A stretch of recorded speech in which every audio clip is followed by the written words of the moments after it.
Okay, Professor Moleff here, and I get the great opportunity of showing you how to do this assignment. This is assignment spreadsheet number 3, Apple product sales um, for Management 2400. So what we're going to do today is we're going to do a few items. We're going to do another VLOOKUP. You did VLOOKUP in assignment number 2. We're going to do VLOOKUP again here in assignment number 3. And then we are going to be using the sum. We're going to do SUMIF, and SUMIFs function, and we're also going to be naming some ranges. So go ahead and make sure you have downloaded the assignment sheet, and you'll see in here that when you download it, that this has 3 tabs down here at the bottom. We have a summary tab, a detailed data tab, and a products price tab. So let's go to products price tab. That's what we're going to do first. And here what it says we're going to do is we're going to name some ranges. We're going to name some table ranges. So name this first range, highlight iPhone and the pricing right there on 2017. We've done this before. We're going to do this again. We're going to do a lot of name ranges throughout the assignments in Excel. So we're going to highlight that, name it, and the first thing we're going to name this is price underscore 2017 because we can't use again space when we're doing this, and hit enter. Now we're going to go ahead and do that for 2018. We're going to highlight the table. Again, don't highlight the headers, just the table. And another way to do this is we can go into formulas, define name, and I'm going to define this as price underscore 2018. Okay. And just to make sure we've done this right, I can go into names manager. Again, it's up in the formulas bar at the top, name manager, and we see that I have 2 named ranges, and we're going to name some more, but this is just to make sure we've done this right. So these are the prices. Actually, these prices have changed. The original prices are down here, the original price list for 2017 and 2018. We're not using those. We're using the prices here. They've been adjusted just for each semester. Now we can go here at the detailed data tab, and we're going to do a couple things here in detailed data. The first thing we're going to do is we're going to use the VLOOKUP. But before I wanted to do that, I want you to notice this. Notice this bar right here on row number 5 is frozen in place. So as I scroll, the headers stay in place. Okay, so this is very helpful. You can do it with rows and columns. So if you're scrolling to the right or the left, you can actually keep columns locked in place or headers locked in place. This is really nice, especially when you have a lot of data. So let me show you how to do that really quick on that. So I'm going to go ahead and click right here on A6. And one of the things that you can do is right here under A6, I'm going to hit view. And right now, because it's frozen, if we go here to the right, it says Unfreeze Panes. So I'm going to click on that, and that unfreezes it. So you notice as I scroll now, the whole thing scrolls. Go back here, click on A6 or just wherever you want it. So you got to be below the row or to the right of the column. So I want row 5 to be frozen. So I go below that and I'll click Freeze Pane. And now we can see that that is frozen again. So this is very helpful. Just wanted to let you notice that too. Okay. Now while we're in here, what we're going to do is we're going to do a VLOOKUP. So go here under price, E6 under price, equal VLOOKUP.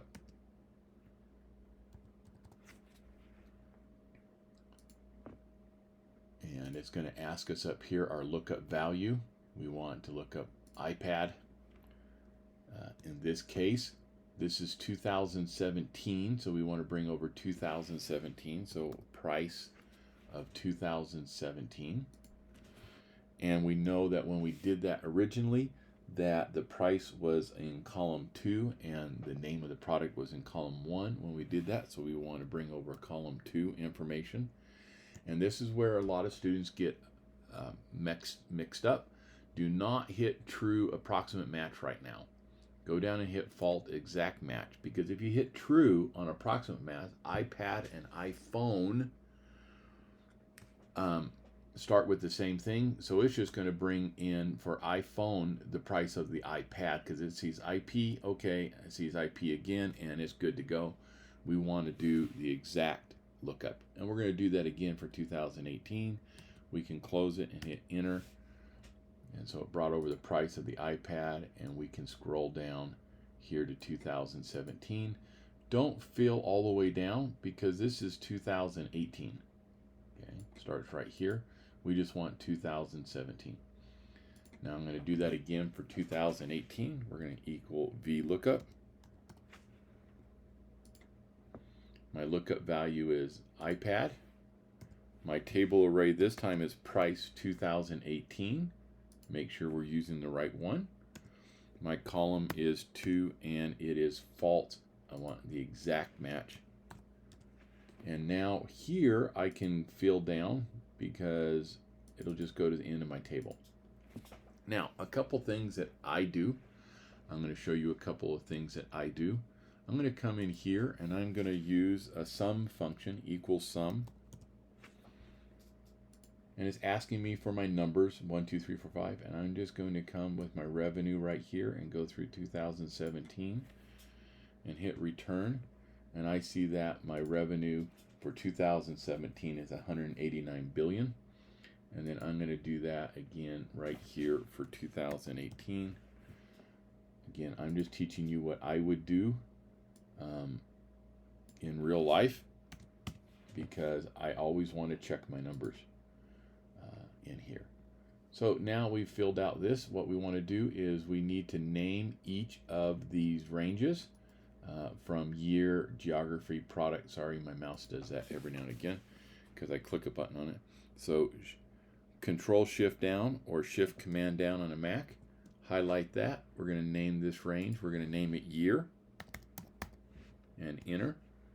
We're going to do the same with geography, product, unit sales, price, and revenue. Shift Command down or Control Shift down. We're going to name this geography, or you can name it geo or geography, either way. Return. We're going to do product, Shift Command or Control Shift down. This will be product. And hopefully you can see that I'm naming it up here in the name field to the left. I can also do it in the name manager. Shift Command down. I can go up here into formulas and choose define names, and I can name it there too. So it already has it in there. It's got unit sales for me. All right, I'll name it that. And price, Shift Command down. Define name is bringing in my header. And then revenue, Shift Command down. Define name. And that's what I want it. I want it called revenue. Click OK. Now that we've got all this, what we're going to do over here is go to the summaries. We are going to fill this out. If I'm working with Apple, I may want to compare my revenue from one year to the next. I then may want to compare my revenue by geography from one year to the next. And then also product 1 year to the next, my sale unit count from 1 year to the next. And then we're going to come down here at the bottom and compare them all together. So the first thing it asks you to do up here is enter your name. So enter your name up there at the very top. And we are going to be using the sum and SUMIFs. SUMIF is if you only have one argument or one thing that you're looking up. SUMIFs is if you have more than one, and you see that we're going to do multiple. We're going to do 2 arguments on SUMIFs, and then finally we're going to do 3 arguments using SUMIFs.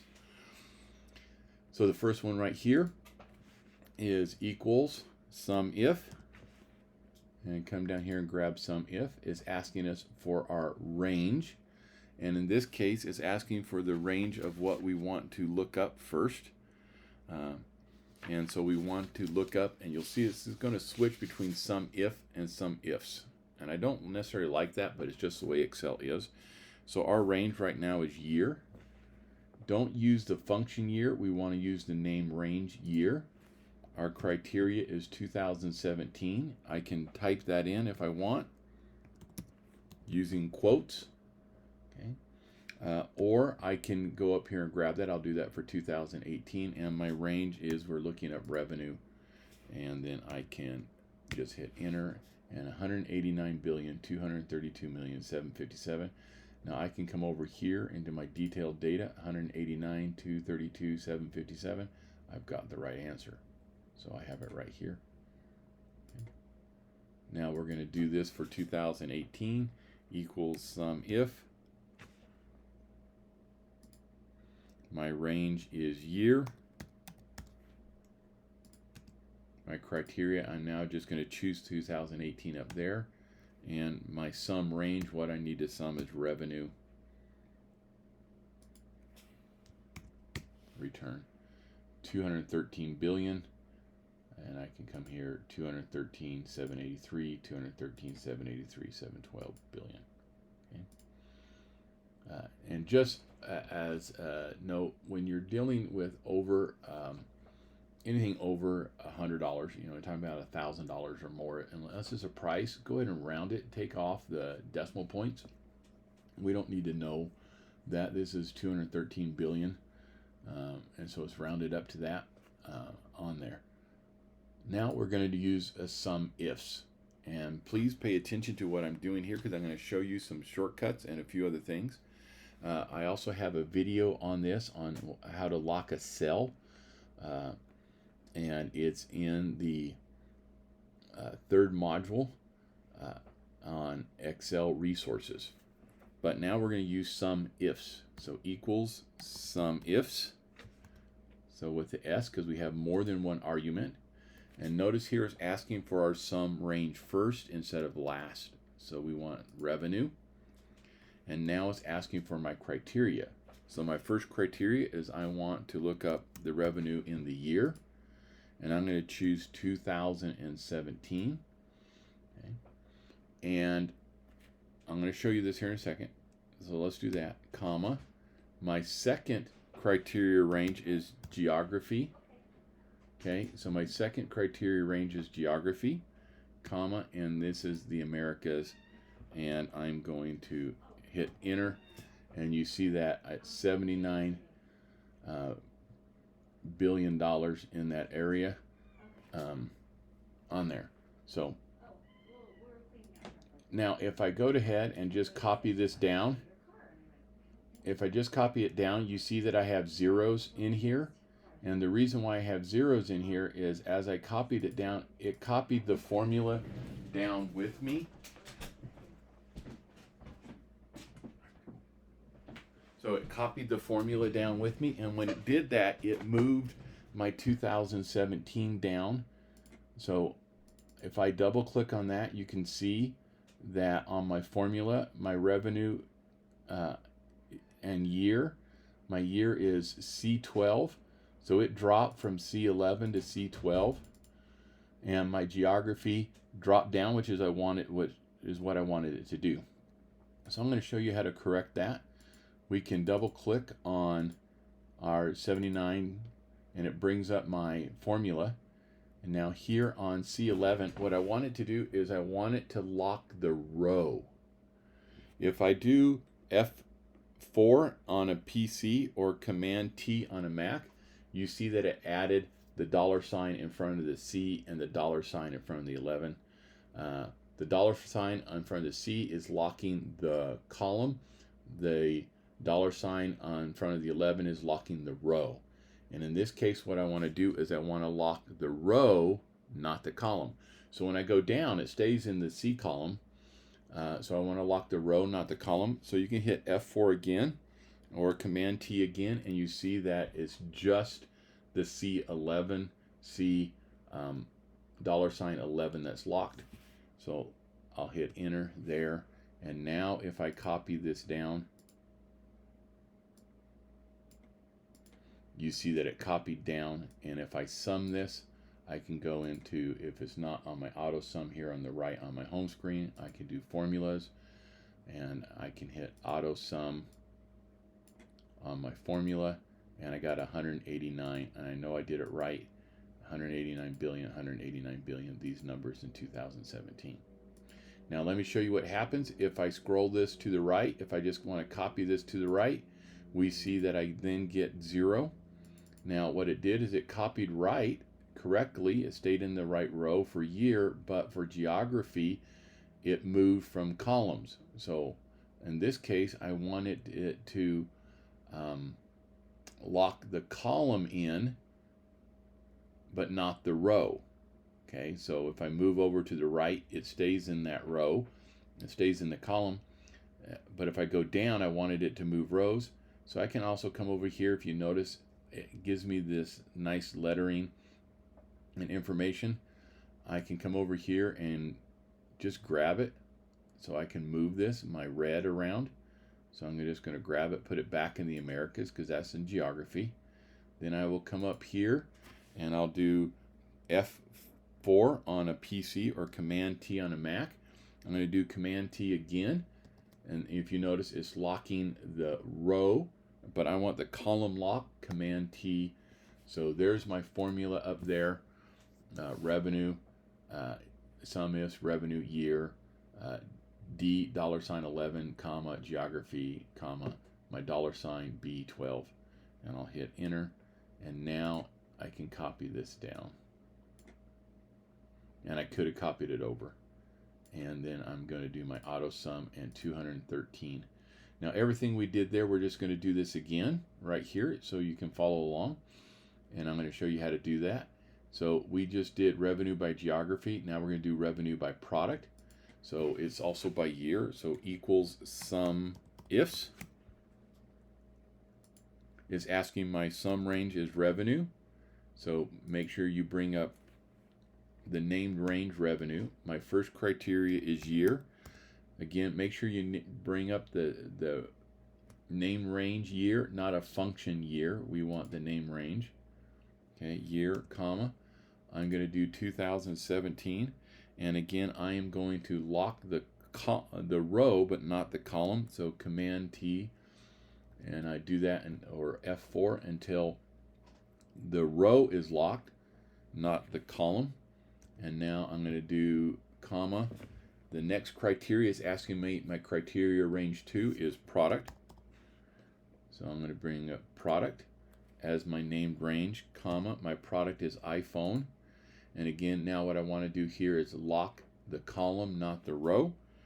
So Command T or F4, and once, twice, 3 times. Now the B is locked, but the column is not. Okay, so sorry, the column is locked, the row is not. That's what I wanted. And hit enter. And now watch, I can copy this down. If it'll let me copy. And then I can also copy it over. Okay. Now if I did it right, I'm going to sum this. Look, 2017 total revenue. This is total revenue for 2017. This is divided out by product. And this is total. And then I'm going to sum that. And there we go. Now, what we've got a little bit different on this is unit sales. We're not asking for revenue this time. We're actually asking for unit sales. So my equals Sumifs. My sum range is unit sales. Okay, because I'm asking for how many we sold. Okay, my first criteria is year. Okay. And I'm going to come in and lock the row, not the column. So there is the row locked. And now we're going to do this based on product. Again, it's asking for the product, comma, my product is the iPhone over here, and I'm now going to lock the column, not the row. Okay. And hit enter. And enter. And I'm going to copy this down. And then copy this over.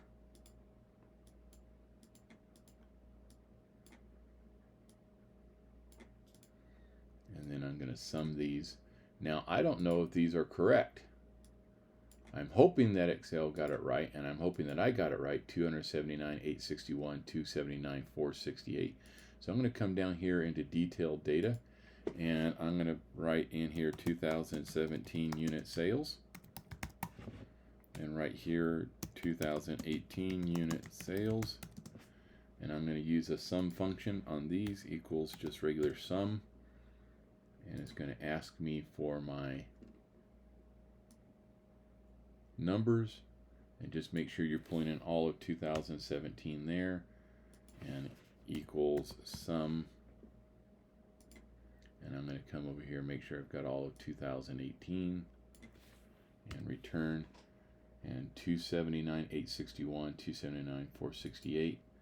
861, 468. We got these right. Now, the last part of this is we're going to do sum ifs again. Sum is one argument, which is what we did up here under total revenue. Sum ifs is multiple arguments, 2. So we did it with 2 on geography, product, and revenue by product, and unit sales by product.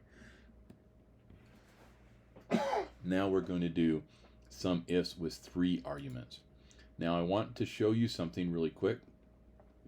If I put my cursor right here under D37 where this 2017 is, I want you to look up here in the function bar and see that there's no data here in the function bar. If I do it for 2018, there's no data.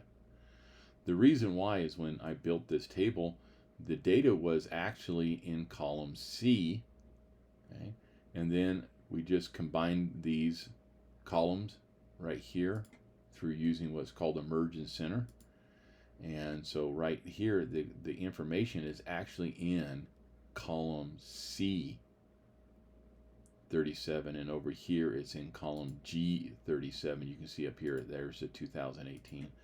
So when you go to point, if you're not going to type in, if you're going to point to a cell, make sure that the cell you're pointing to actually has the information in it you want, because visually this is different than where the information resides. So right now we're going to do a sum ifs. So equals sum ifs function. Our sum range that we're asking for is revenue, and my first criteria is going to be year. Now I always want it to point back, in this case, to this column, this cell. Again, I don't want my D37 cell, I want my C37 cell, because that's where the data resides. Now it doesn't show up here because it's working on this function, but I'm going to do Command T because I'm going to lock that, because when I go down and right in copying my formula, when I go down I still want it to go back to C37. When I go right I want it to go back to C37. So I'm just going to lock that in. Okay. My next criteria is my product, because that's what it's asking for right there. There's my product. Okay. And then comma, what product? I want iPhone. Now I want it to be able to move with the columns but not change the row. So I want to lock in the row, not the column in this case. So Command T or F4, that locks in the cell, and there is locking in the row. So I've locked in the row, so when I copy down, it will always go back to that row. When I go over and move it from iPhone to iPad, it'll stay in the same row, but it will move columns. The third argument is geography, because we're doing it by all 3. So we have geography right there, comma, and I'm going to point it to the Americas. Now, when I copy to the right, I want it to always go back to that column, but when I copy down, I want to go from America to Europe to China to Japan to rest of Asia. So what I want to do in this case is lock the column, not the row. So I'm going to hit Command T or F4, Command T once, twice, 3 times. Now we see that the B is locked, the column's locked, but not the row. And I can close my parentheses or just hit enter. Okay. Now we can see whether or not we did this right, and I'll show you how here in just a second. Let's go ahead and copy that down, and then let's copy it over. So let's take all of this, highlight it, I can go down and copy it over, and then we're going to sum each of the columns. So I'll go here to formulas and auto sum.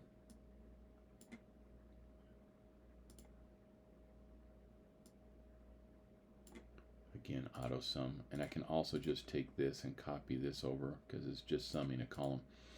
And how do I know if I got it right? I got 143 billion right here for the Americas iPhone in 2017. So 2017 iPhone 143, 2017 iPhone 143. I have 19,704,000, 19,704,000, 26, 26. So we can see that we did this right. Now I am not going to show you how to do 2018. I want you to work it out.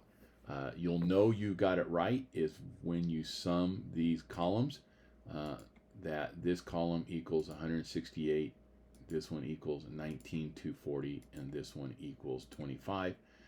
Go ahead and then save it, rename it with your name, S3, comma, your name, last name, first name, and go ahead and upload that on Canvas and answer the quiz questions, and then you will have completed this assignment. So thank you very much, and great job.